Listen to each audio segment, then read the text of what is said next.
Well, thank you, Mr. President and colleagues. It is no strange occasion that I am going to vote no on this piece of legislation that we have before us in HB 397. And the reason, Mr. President, I'm going to vote no is, as we've heard time and time again about the committee process, I saw this bill when I walked into committee with the revisions. Just the day before, there was a provision in the bill that was taken out that was going to have folks drive all the way to Atlanta to appeal a decision by their local board of registrars, which I adamantly 200% disagree with, as you all know, about my passion for a little road named I-16. And so, Mr. President, also in this bill, starting off with Section 3. Section 3, line 47, talks about the maintaining custody of all state election investigative reports and communication between the Secretary of State and election superintendents, that would be a power given to the State Election Board. And my question to my colleagues is, how can you give an unelected board power over a constitutional officer in this state who is charged with elections? And so then I thought about the rest of the bill when I got to Section 4 that talked about this emergency rulemaking that the State Election Board would be empowered to do. And we saw in the last election cycle, the State Election Board came up with some pretty far-fetched rules that were challenged in court, and a judge ruled and said, you kind of can't quite do that. And so when I thought about the legitimacy of the State Election Board, I drew my attention to the state constitution on page 10, Article 2, Section 1, and paragraph 1 said, the method of voting elections by the people shall be by secret ballot and shall be conducted in accordance with procedures provided by law.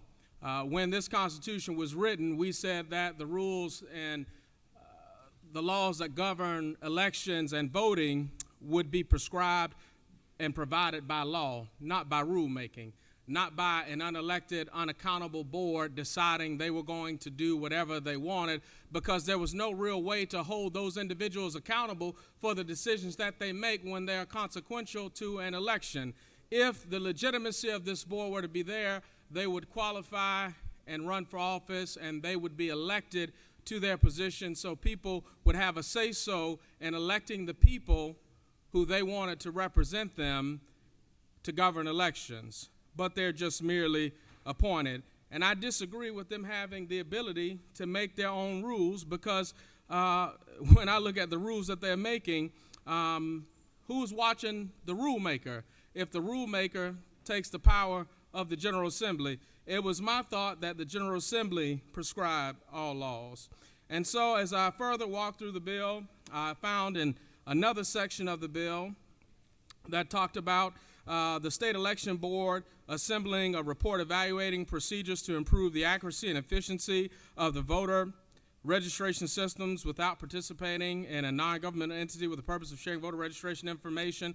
Thought about how this report would be compiled. And as we sat in committee and debated the substitute that came to us just hours ago, the election supervisors from many other counties came to provide testimony, to provide clarification as to what they actually did, what the reports were actually called. And so my question is, if we're truly concerned about having the best elections in the world, why don't we have a state election board that's appointed with registrars and people who actually administer elections, so that we could find out exactly what's happening? We don't have a state auditor that doesn't know how to count. And so why would we have a state election board with folks who don't know how to run or administer an election, with no expertise or experience? They're just going by what the talking heads and the pundits tell them to do, because many of us have seen the infamous phone call. We've heard about it. We've seen the other calls in to make sure that the state election board does this or does that. So my question is, who's watching the watcher?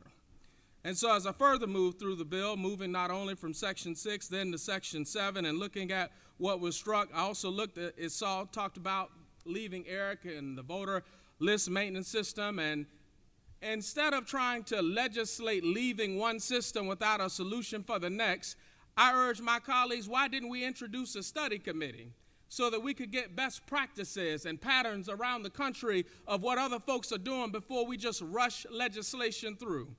Why not do a study committee to study the issue, to see what the solution was? And as we heard as my colleague, the senator from the 35th, talked about, well, you can't quite do an agreement with Florida because if you sent the information down, your Social Security numbers would basically have sunshine on them in Florida, and we kind of don't want to send folks' personal information down to Florida. And so when we look at this bill through and through, my question again is, if it is of a large impact and of this magnitude, we don't have another election coming up until 2026. Why not take the time in 2025 to study the issue so that we could come out with good rules for engagement that everybody would know, not some fly-by-night, shot in the dark, made it happen 10 minutes before, kind of trying to figure it out, because this wasn't the original bill that the gentleman brought to committee. There were many versions and many substitutes to this bill. And so, again, if it's about accuracy, I remember my Uncle Bo, Earl Jones, we called him Bo Dilly. He was a carpenter, and he taught me how to measure and how to nail and how to hammer and how to have 2x4s and 2x2s and 2x6s. But one of the things he always told me, he said, son, you got to remember that you got to measure twice and cut once. And so if we were going to be serious about how we govern elections, we'd just form a study committee. We'd measure twice before we cut once. Now, as I further move through the bill, talking about drop boxes and receiving ballots and how the Secretary of State would be governed, I did have issues with not allowing those local boards of elections to receive those ballots the weekend before the election, because my brother was a college student at Tuskegee University, where the senator from the 26 happens to be an alumni. Although I hated that he was down at Tuskegee, he also would have to drive back to drop off his absentee ballot. And he'd fly in, he'd drive in late Friday night, and by Sunday morning he'd be gone again because he had to be back in class at Tuskegee on Monday. And so he wasn't a resident of Tuskegee because we were paying out-of-state tuition. So he couldn't have been a resident of Alabama in Tuskegee, Alabama, because the tuition bill suggested he was a resident in the state of Georgia.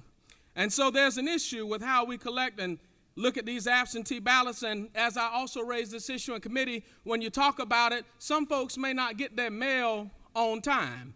We act as if we don't know that the Postal Service is notoriously slow. And so if you mailed a ballot out in Savannah, it might take 7 to 10 days before I got it, because the mail in Savannah goes to Jacksonville before it comes back to Savannah. And so it might just be an issue with timing, just getting it in the mail. So folks said, I don't even want to chance it, because if it's not received when the postman drops off the mail, postal woman, whoever, on election day, by the time they make the drop, then guess what? My ballot doesn't count. So there's an issue with that. So as we continue to move through the bill, in section number 12, there was talk about how these reports would be uploaded and how you would get them and how you would query them. How would you put them on a public website if the folks didn't know how to upload it to the website and they couldn't get it up there? There has to be in a public place, accessible to 24 hours of the day. We must be paying for some IT services, because I struggled to even figure out how to get on the Wi-Fi. And if it wasn't for the Secretary of the Senate, I wouldn't have figured that out until last week. Mr. Secretary, you helped me figure that out.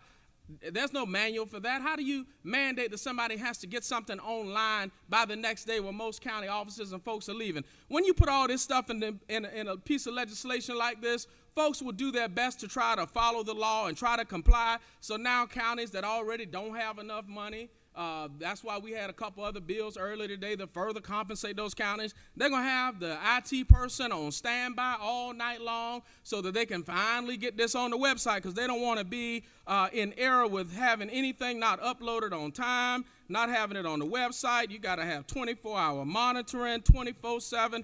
I mean, good night. This is just so much. I mean, and like I said, colleagues, this bill is about a few pages long. It's about 21 pages long. If you have not had the chance to read it, I encourage you to read it today. Don't worry, I didn't have it too long in committee to read it either.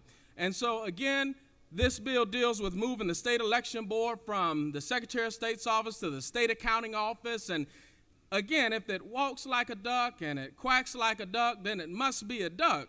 But Mr. President, the way we handle these voting legislation, as I sit in committee, sometimes I'm wondering if we're playing a game of duck, duck, and sometimes if I'm the goose, because I can't quite follow it, I can't quite figure it out, I can't quite put my finger on it, but I will just raise to you the issues and challenges that we, the minority party, have found in this bill. And again, if it ain't broke, don't fix it.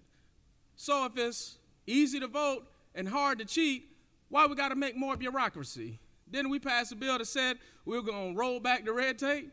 Well, now we adding red tape. Now we adding more bureaucracy. Now we adding more government.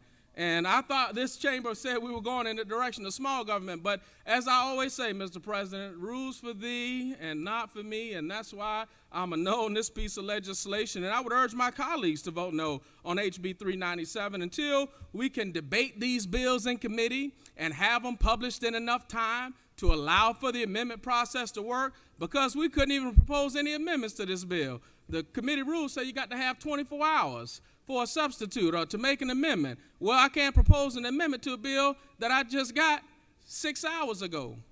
And again, Mr. President, I'm just letting you know that it's a disservice to the folks in the second because they sent me up from I-16 to legislate for them and to work for them. And if we can't get these bills out on time, then maybe they ought not pass. So I would just urge my colleagues, and when we deal with election bills, when we deal with these things, let's do it in enough time. Let's do it in a reasonable amount of time. We spent a lot of time from the second Monday in January until now to cram all this stuff in and to rush a process that we can absolutely spend a lot more time doing. And I think that HB 397 should go to file 13, and we should introduce a study committee, study the issue, measure twice, and cut once, and we won't have a jacked up piece of carpentry or framework around here, Mr. President. With that, I yield the well.